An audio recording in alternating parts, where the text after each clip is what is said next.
Good evening, everyone, and thank you for coming. My name is Cecile Zuibak, and I am a member of Harvard Students for Israel. On Passover, it is a Jewish tradition that in retelling the Exodus story, we try to feel as if we ourselves have experienced slavery and exodus from Egypt. Tonight, we will be hearing from Francis Bach, a former slave, whose personal story will bring to life the experiences of servitude and freedom. Imprisoned and tortured by Arab slaveholders, 23-year-old Francis Bach is a former Dinka slave from Sudan. At the age of 7, he was abducted in a Sudanese government slave raid and brought to northern Sudan, and held in bondage for nearly a decade.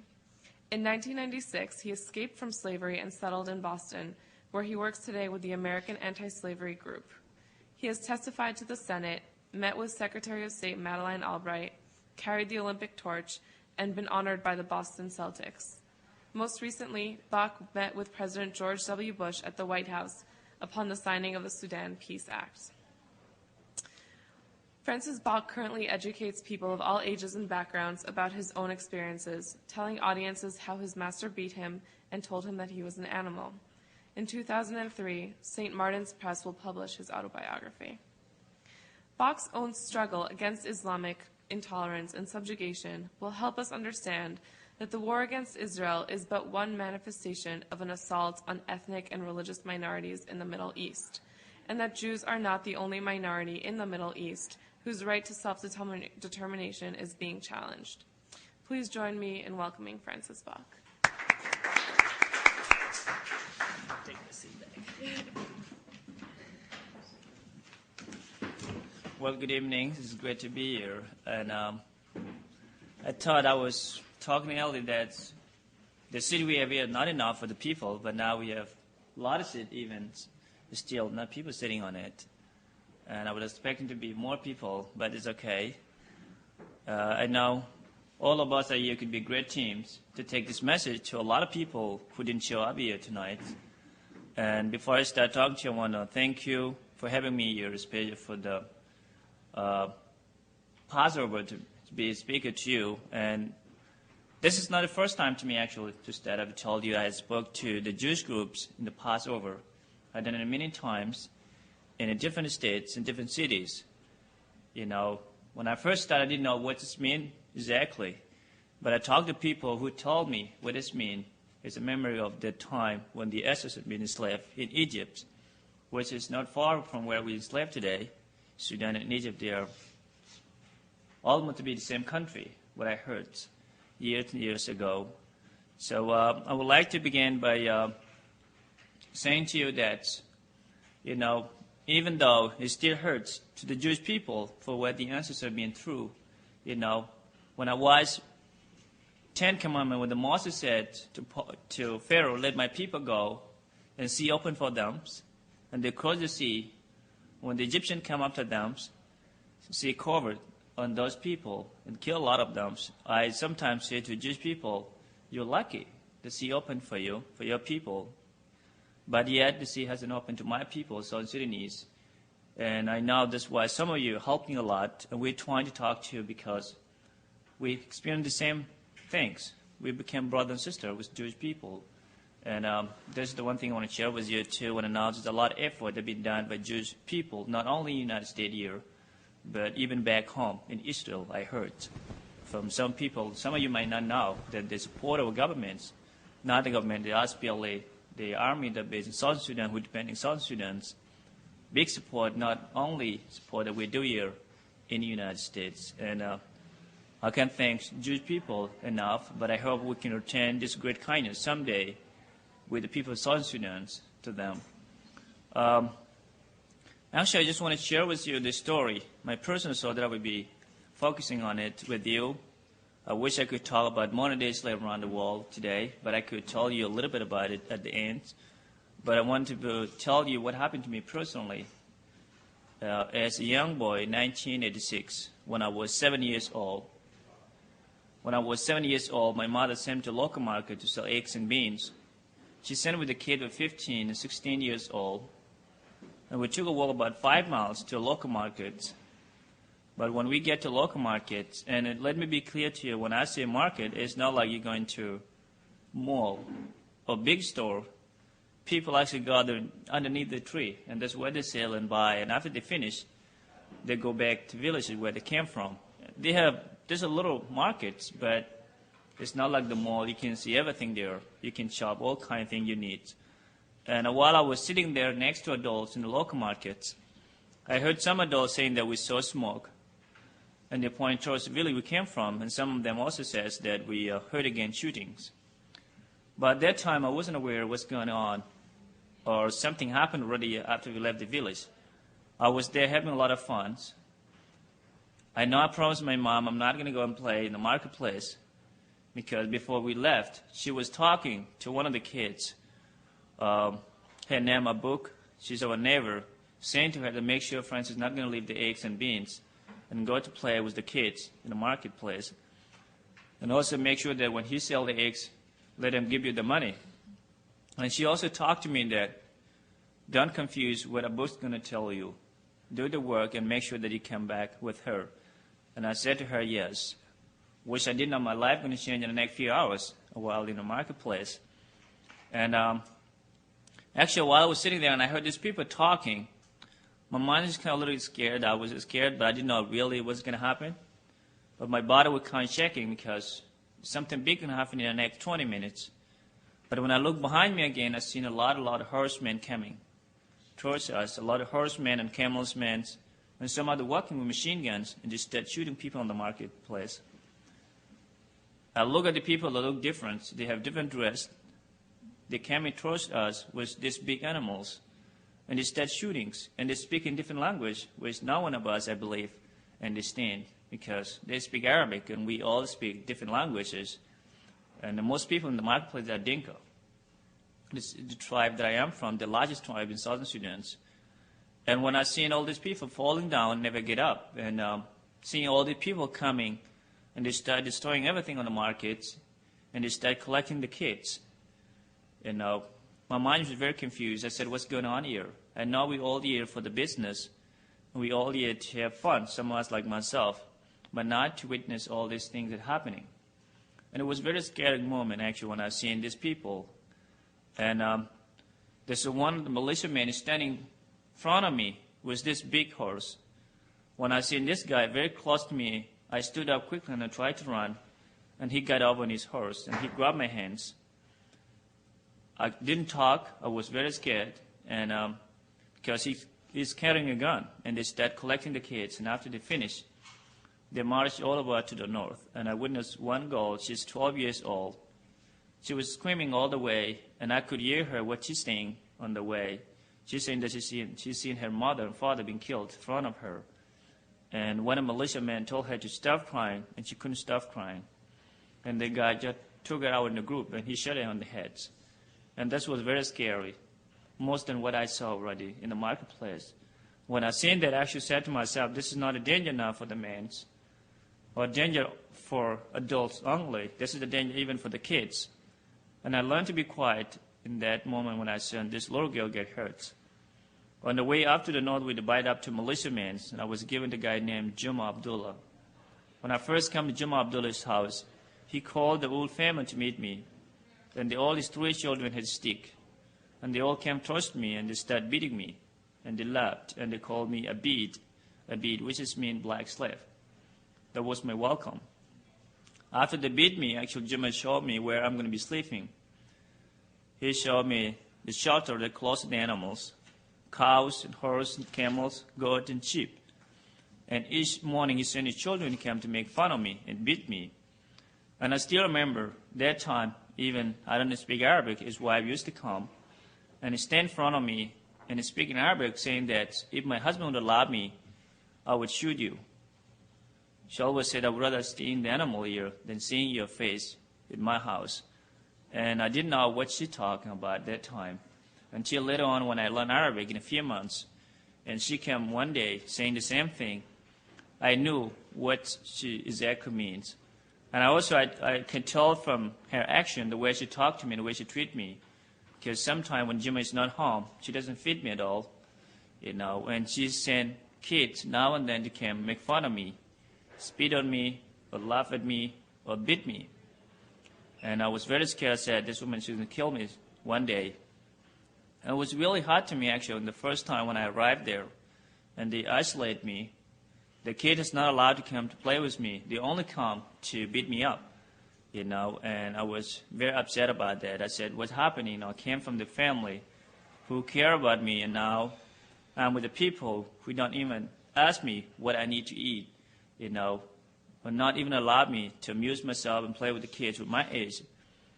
And I keep crying every day. I never stop crying when I first get there. I cry every day and every night until one day I said to myself, no matter how hard I cry, these people are not going to help me, because in the first day I arrived in their home, they welcomed me by beating me, and they sing a song, a beat. All of them, even men and women, were there. And I instead actually promised myself that I'm going to escape. I'm not going to be with these people. But that didn't happen, actually, for long, until when I'd been there for a few months. And before I decided to escape, actually, I asked Juma one day a few questions that I learned. And the first day I come, and those questions stuck in my mind. I want to know from him. But at that time, I couldn't able to speak Arabic. And when I'd been there for 7 months, and he came one afternoon to bring me food, Juma himself, I asked him a question, and I said, why you call me Abid, black slave? And why you force me to sleep with animals? And why nobody loved me? When I asked him this question, actually, he didn't say anything. He just walked back, and he brought his stick, and he beat me instead. And he said to me, never, ever ask me those questions again. And then 2 days later, he came to me, and he said, you know why we call you Abid, black slave? And why we force you to sleep with the animals? Because you are an animal. That's what he told me. And I was very upset when I heard that from him. I didn't respond back to him, I'm not an animal. But I said to myself, I'm not an animal. Because I'm not an animal, I'm a human being. And I know I came from the family who care about me and who never told me an animal. And from that day, actually, I learned a lot from them. I knew I'm in the wrong place with wrong people. And I promised myself, I don't care how long it's going to take me to escape from this family, but I'm not going to stay with them. And I do my job, where they start training me to take care of the goats. And I take care of the goats until when he see me, I do a good job. He switched my job to take care of the cows. And he has a lot of cows. And I done this work, until I made it finally. And when I first decided to escape, actually, I was 14. And when I ran away one afternoon, someone saw me, and he brought me back, and he actually beat me up. And he said to me, if you try it again, I'm going to kill you. But in my heart, I didn't give up. I still want to go away. I want to be free. Because I would rather die than be slave. I hate the way they treat me, and also the way I saw as a slave would treat badly. Because there's many slaves who do the same work that I do, who treat the same way they treat me. And I hate that, actually. And I said to myself, I don't want to be with these people. I stayed 2 nights, and then I escaped again, the second time. But the second one, when he caught me, actually, he beat me and he tied me up, and he said to me, tonight is going to be your last day. That was a big warning, actually, and I was very scared at that time when he was talking to me. He said he wanted to shoot me. But unfortunately, he changed his mind later after he beat me, and he said to me, next time, if you try to escape again, I'm not going to talk to you, I'm just going to shoot you. And I said to him, I'm not going to do it again. And I was very scared, and I stayed 3 more years until when I turned age of 17 years old in 1996, that I finally said, I don't care what's going to happen this time. Because that time I was a grown-up boy. I was 17 years old, and I know I'm strong, I could depend on myself. And I made it finally, which no one saw me. And I went to different town where I got help from the truck driver, loader driver. And this guy helped me to go to the capital city of Sudan, Khartoum. And I stayed in refugees camps where I get help from other refugees from South Sudan who live there. And the guy helped me in the same tribe that I am from, in the local markets, actually in black markets, and to go to Egypt. And I took a boat after Nile to Egypt for almost a week on the Red Sea on the boat. But when I first arrived in Egypt, it was very tough because I don't know anybody lived there, and I was there for a few days in a local church until one day one of the South Sudanese who'd been there for a few years actually, and he heard about me, and he used to be a leader in my town called Awil in southern Sudan a long time ago, and he took me to his house. And he's the same guy that promised me I'm going to take you to United Nations Refugees Office in Cairo, and you can apply for the refugee status. And I stayed with him, and 2 weeks later he took me there, he sent me one of his sons. And I took the form, and he found me someone to fill it out. And I returned back the form, and they called me for interviews. And I get accepted from the UNs, and they asked me to do another interviews, actually 6 months later with INS from here. And I told them story the same way I told last time. And they accepted me, and they told me, you will be going to America. But we don't know when. And I waited until my name came out sometime in August 13 of 1999. And I came to the United States as a refugee. And during all the journey to this country, I'd never actually said to myself, sometime I would share my story with the people, even with the kids from South Sudan who don't know what happened to me exactly, because we all have different stories, even though we've been experiencing the same thing. I never thought about sharing my story because I really don't want to remember the exciting day, and especially the day my mother sent me to marketplace, not only to do business for her, but to have fun with my friends. And that day I never had a chance to see them again, or even to see the kid who come with me.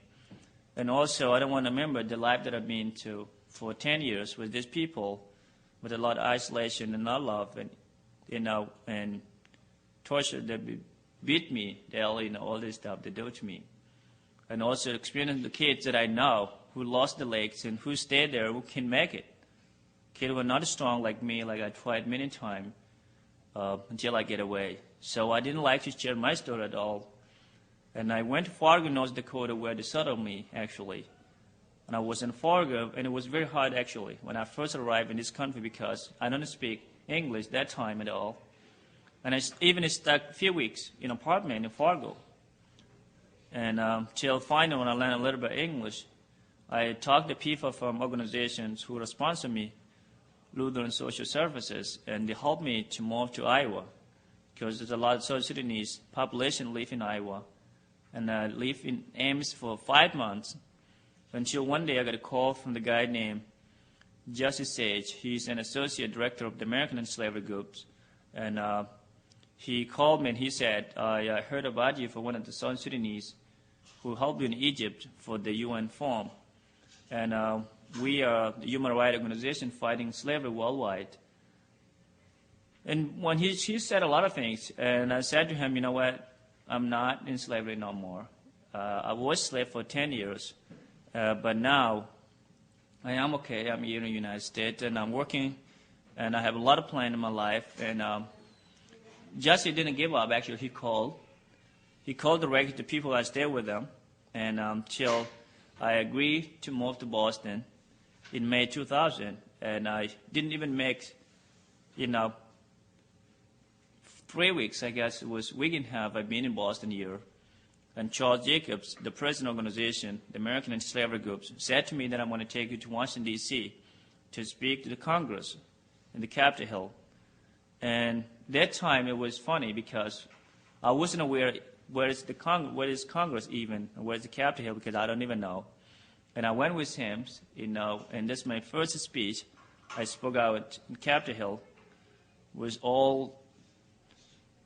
There's a lot of important people there, and I gave a talk. I shared my story, and it wasn't like the way I'm sharing with you today. It was a lot of different, because at that time I didn't speak English very well. But soon I came back, I started giving a talk at the schools, at high school and colleges and universities. I spoke in September, I believe September 2000.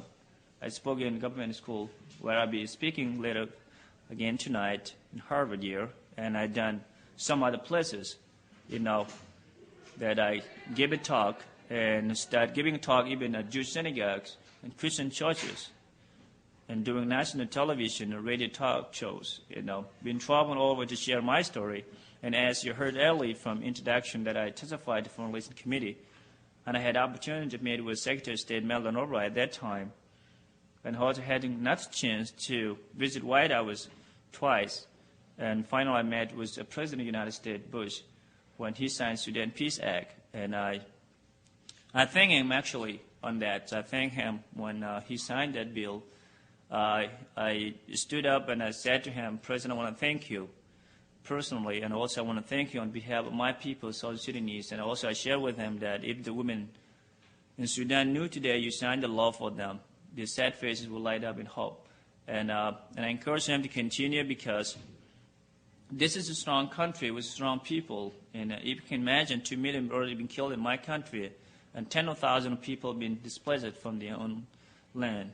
And no one helping us. These people have been killed, 2 million. I think there are more than people that have been killed with all places that we run and help them, like in Kosovo, Rwanda, Somalia, and a lot of other places. And there's people just killed in Sudan, and no one helping them. And I say we are the people being abandoned, actually. And we trying to get the American government to help us, because this is a strong country, with strong people, and strong arms. And they could either help with any way if they want help. So when I know this talk today is not only going to go and educate Jewish people and Jewish students in Harvard University here, but it's also going to help everyone to understand this issue is still happening today. And as we sit here in comfort and freedom, there's a lot of people who lie awake at night and wonder, when they're going to be free. Because a few years ago, I used to do the same thing. I used to lie awake at night and wonder who's going to come and free me. And unfortunately, nobody come to help me except, I get away by my own, because I didn't give up. And I want to encourage you to take this message, not only to live in this room when we're going to leave, and talk to your parents when you see them, talk to your friends, talk to some other people in your community to share this story. Because a lot of us believe in this country that slavery ended in 1865. And I always tell them, if you think slavery ended in 1865, think again. Slavery is still alive today, even in this country we're living in. Not slavery 200 years ago, but there's slavery in America here today, which I heard CIA reported that 50,000 women and children trafficking each year to come to America. We promised by telling them they're going to get good jobs in schools. And I heard these people work for no pay under the threat of violence. I can't tell you a lot of details where, which neighborhood that happened. It might be in your neighborhood, which I don't know where you are from. And there's a lot of kind of slavery still happening, which I can't do details, but I heard there's some other country like Burma and Brazil, and a lot of other places. And we the American slavery group, we're not only actually focusing on what's happening in Sudan or in Africa, we're fighting against slavery around the world. And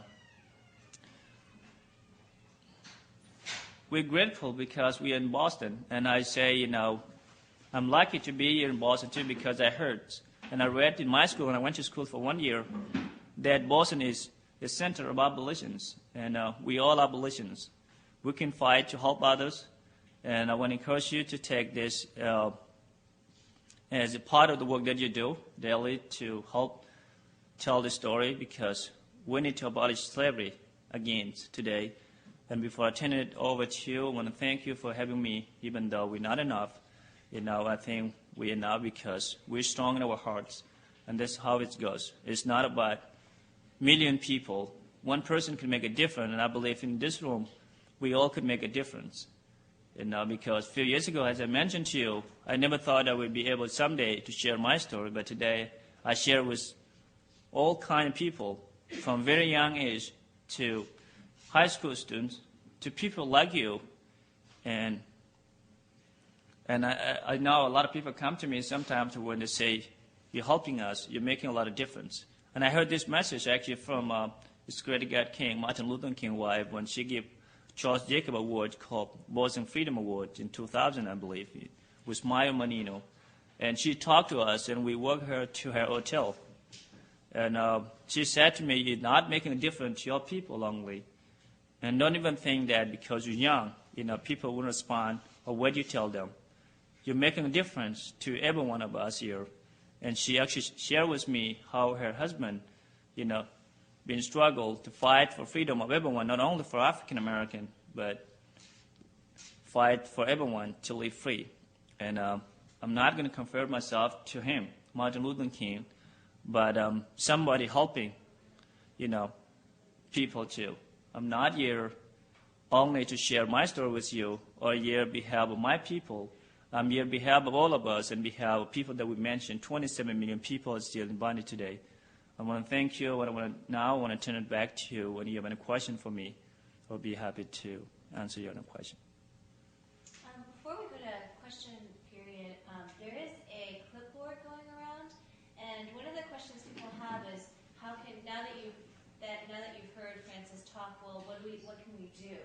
And if you sign up on the clipboard, you'll actually become part of our Freedom Action Network with the American Anti-Slavery Group, and you'll receive email updates about slavery worldwide, and you'll also get information about how you can participate in any campaigns that we're doing, campaigns that will bring the issue to leaders, corporate leaders, and politicians, and so forth. So please sign on the sign-up sheet as it goes around, and if you have any questions for Francis, please sign. Sure, thank you. Actually, I have a question for either of you.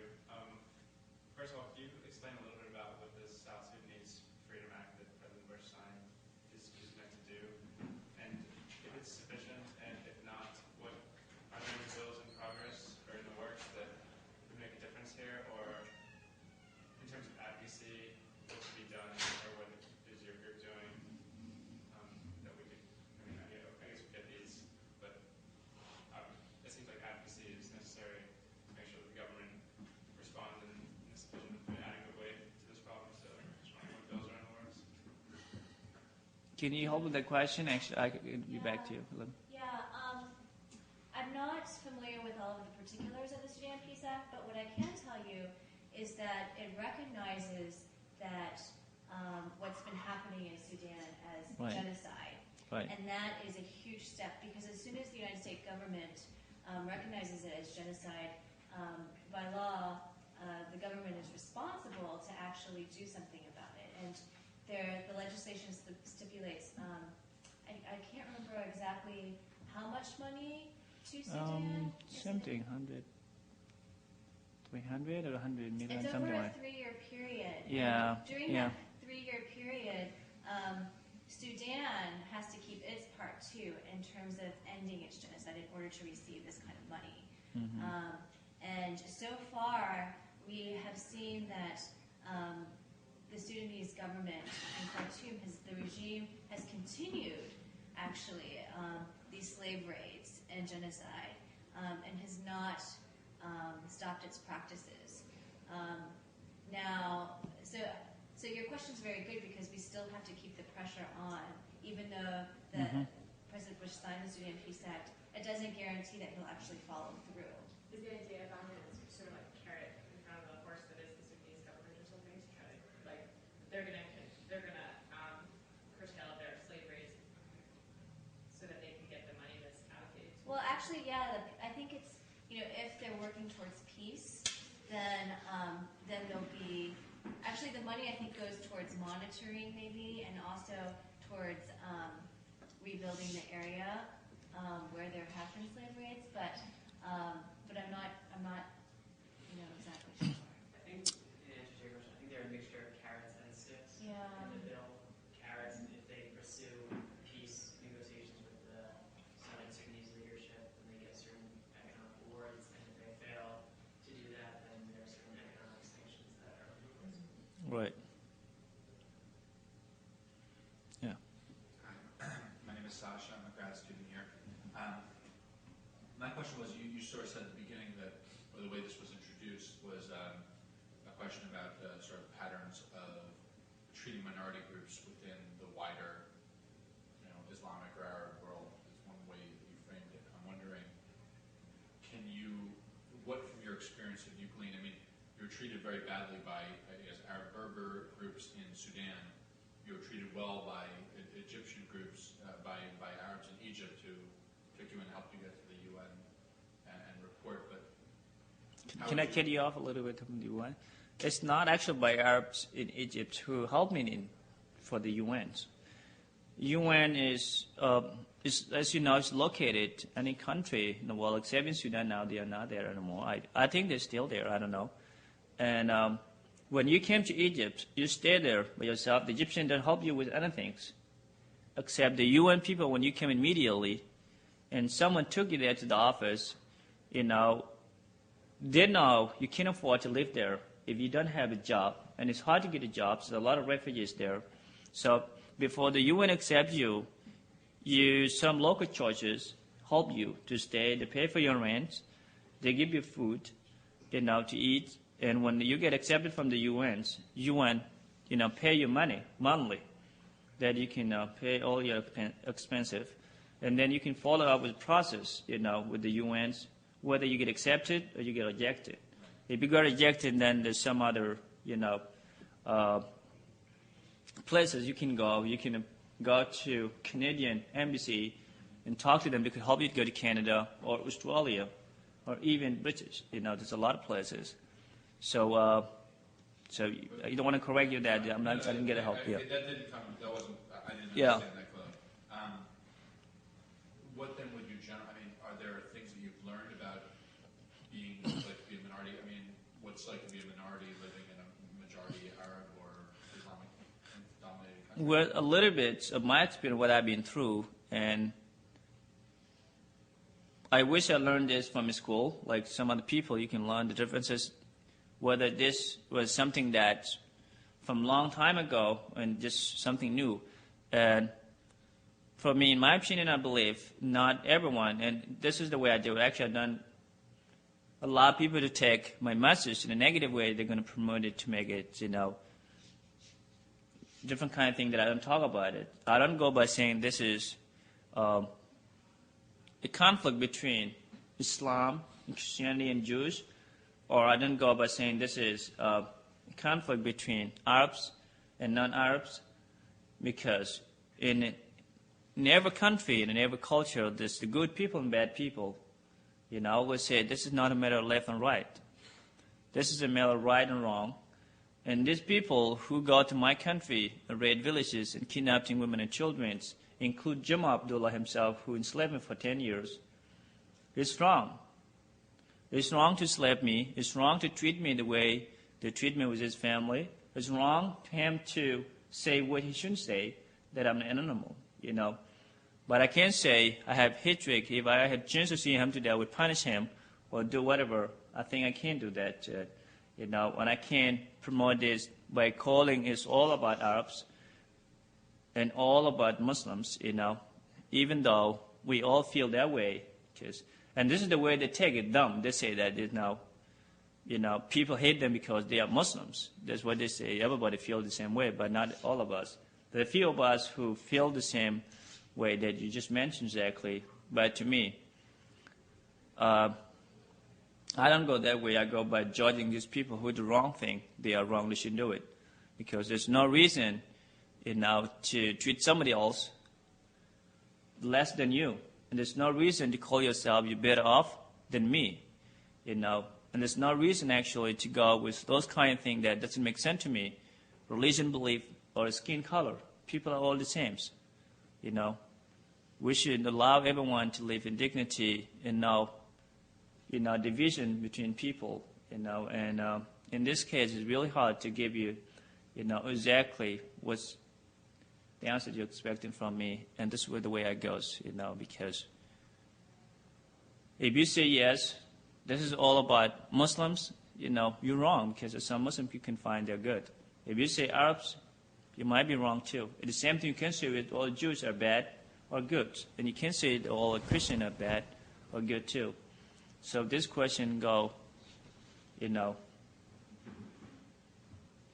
either direction. So I can't really give you exactly. I know this question has been asked many times. It's not the first or second or even third. I've been asked these questions and I started giving a talk, not only when I talk to Jewish groups, but all kinds of people that I talk to. Francis, I was wondering what happened to your parents? I missed that if you answered that in your talk. Actually, I didn't talk about my family at all, except I mentioned that I left them when they sent me local markets. And during 10 years with Juma Abdullah, I actually never heard about my family because there's no communications that I could call them, and I never met anyone from the same village or relatives so they could tell me about my parents. Even when I escaped and I went to the refugees camp in northern Sudan, in Khartoum, in the capital, I didn't even hear about my family until finally when I made it to come to the United States. And I was giving a talk in D.C. somewhere, and I met with this guy who goes to Sudan several times a year called John Eibner, working with Christian Solidarity International, and Charles introduced me to him. And when I talked to him, he said to me, I'm going to Sudan in a few weeks, and I would like you to give your name of your parents and name of your village. So when I came back, I would tell you news. And he took name of my parents, and when he came back, actually, he said to me that, I'm sorry I come back with sad story for you, because he said he met one of my uncle, and he videotaped that actually. I don't know, he's not a real uncle, but somebody may be related to my mother's side or father, I don't even know. And he said, when I met this guy, he said to me, your parents got killed in the same year. My mother and two sisters and father. So I lost my family in the same war, in the same issue, and now in the same situation that my people are still facing today. And the good thing, the same guy just went to Sudan, I think, a year and a half ago, and he met my brother in the army called Sudan People Liberation Army. And when he met him, actually, it was an accident because when they go there, they had to protect by the army in southern Sudan. But my brother was one of the soldiers who come to protect them. And he made a phone call in southern Sudan, satellite phone, and I talked to him. That's after 13 years, I believe, or 14. He didn't even know I'm alive, and I don't even know. And I talked to him, and now we get in touch. I sent him letters sometime when this guy going there. And we have people in our office, in the ASG office, actually, who met him. This guy's named Brand. Yes, met him. And Jay Williams, too, a student here at Harvard, met my brother twice when he went to Sudan to participate with the group of CSI who go hold the enslaved. Another question I have is this. I understand that in the American anti-slavery group, there are former slave masters who Yes. have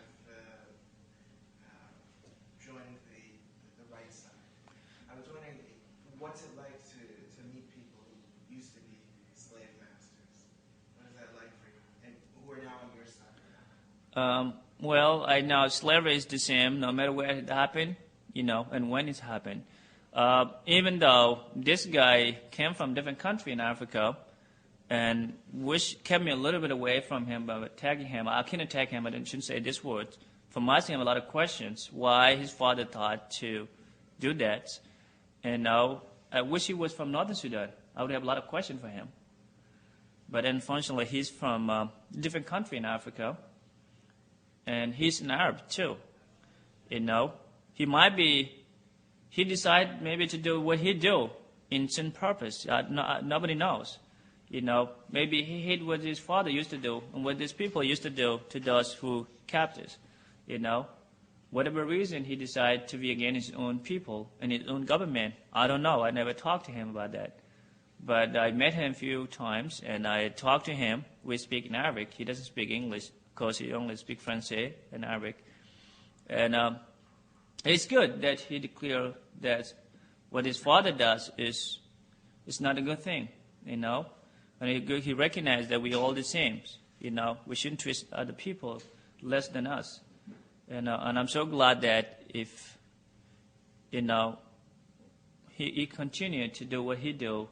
And I hope that he would learn English, and speak like the way I do to American public. I think the American people are important people that to know this issue, and unfortunately he doesn't even live here in this country. He lives in Paris, but he comes sometime. I heard he give a talk twice a year. So it's really great, but it's risk for him too, because the people who don't need him to do what he do, not only Mauritanian people, governments, but even people from other country who is from Arabic country, they don't want him to talk about slavery. They don't want to talk about, Arabs that they do bad things. So meeting him, I think it was a great experience. But one of the guy who talked to him a lot, Mukhtar Taib, he's a Mauritanian too. When he's escaped slave, he's not escaped. He been in slavery. He was born a slave. Did you hear this story? Yeah. When I testified, actually, he testified with me. And he told real story who matched with the same thing that happening to us. And I like his story a lot. And one last question. I understand that you were recruited while you were living and working in Iowa. It was Iowa or Idaho? Iowa. Do you ever wonder what your life would be like, whether you'd be an activist or anything like that, if you hadn't been encouraged in that way? I think my life would be straight also, because I was, serious about my life. I was serious about everything, not only, making money and save them or helping others, but I was ready to do everything I wanted to do in my life. That time working 2 jobs, full-time, 16 hours a day. What did you do? I was working in a hotel as I was keeping. It was really interesting, actually, because I stayed all day in few times when I didn't get invited to go to different states. And I always talked to some people. I said, I used to work, because the one time I remember when women knocked at my door in the morning, she wanted to clean up the room. And I said, I used to do the same work you do. She said to me, what do you do today? And I said, now I work with human rights organizations. She said, you're lucky. And I didn't tell her story, and I gave her my card and said, and I written on the back, please go visit this website. And I don't know if she visited. I used to work in Holiday Inn as I was keeping, and also I used to work at the Board Corporation, is the meat company. We used to use a lot of chemicals, actually. And it was hard jobs, but I was making a lot of money, because one job I used to make $10.50, and another job make $9. And I save all this money because the rent is very cheap in Iowa. I only pay $250 for 1 bedrooms. And I save all this money. And I want to go to school, because that time I never been to school at all. I never even been to school where you go and help prepare you to speak English. I just learned my English, by talking to people at work a little bit, That's it. But I learned to read and write when I moved to Boston here in 2000. So I was ready to do everything that I feel. But I didn't know that I would be able to do the thing that I do today. That's the only thing I don't want to do at all. I don't want to share my story. I don't want everybody to know what happened. I want to be like everybody else. Even though, I don't have education and everything, I want to be just a normal person. But today's life changed a lot to me, a lot of things I used to dream, I think that they're less than what now I dream, Now I dream I want to be really somebody to help not only my people, South Sudanese, or my country, Sudan, but to help even the world better, And there's a lot of dream today than I used to, and because of the feedback of the people that I talk to and encouragement that encouraged me to continue what I do, that actually remind me of the book I read in school when I went to Boston Evening Academy for 1 year, A Tale of Two Cities. They have question where they say the best of the times and the worst of the times. And this question actually, I respond them, 2 of them, I have answer for them when we asked, to write about these questions. And I cut off the time I was with my family, and I started the time I was with Jim Abdullah, the guy who enslaved me. And I said, that's the worst of the times. I was alone, not loved, and nobody cared even about me at all, and all the time that I've been, tortured and feeding really red food, and the best time is the time I came to this country. I have chance to come to the United States and being able to work and decide to do everything my own decision rather than listen to Juma to tell me this is what I have to do. So, and also the work that I do today to help others. So that actually answered the two questions. The best of the time and the worst of the times. Ask a few more questions. I think maybe one more question. Yeah, I would be happy to take that as one more. Yeah. Back to, if that's okay, to laws or bills that could or are in progress. I'm specifically interested in the United Nations helped you gain refugee status and move to the United States. I'm interested if you know what the United Nations Human Rights Commission is doing on these issues. And I think a lot of times we hear that the United Nations is only as powerful as its member countries. And so obviously it's important that President Bush and the United States take the lead on this.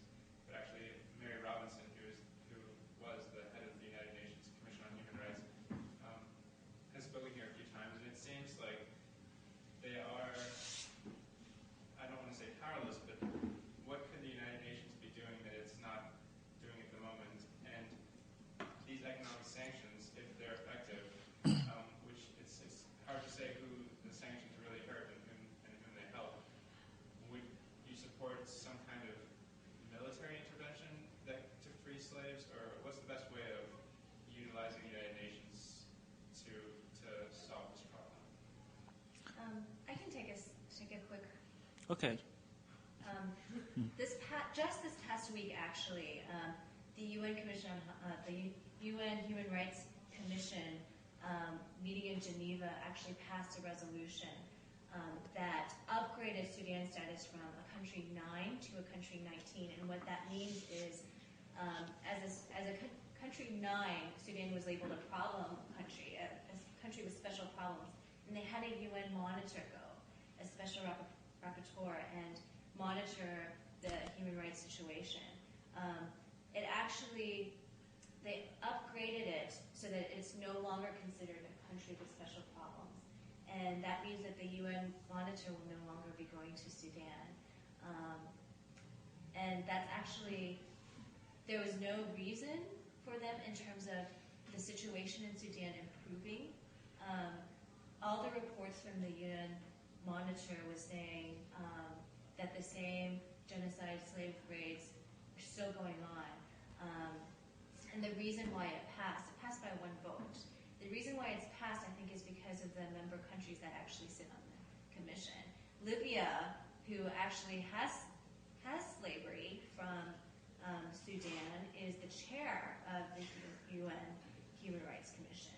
And other countries such as Syria and China are also part of this commission. And in fact, Libya sort of was able to rally a lot of the other African countries to its side, partly because of its oil monies. So that's what's going on at the Human Rights Commission. And there's been a lot of other groups such as Amnesty International and other human rights groups are also just saying, the UN, because it's trying to kind of increase membership, that it's become irrelevant in terms of what it can do. So, it's very sad. Yeah, I think the question is answered. That's exactly this. Well, I get around to do some other things, and you also, I want to thank you very, very much for having me, and especially want to thank you, Martha, for having me, for organizing this. And please take a message and learn more yourself and teach other people, because as I mentioned, each one of us could make a difference.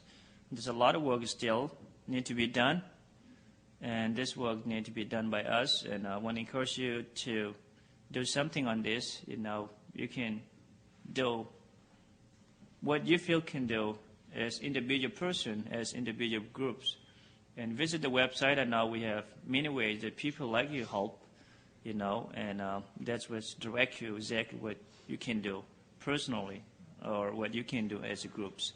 And thank you very much. And thank you.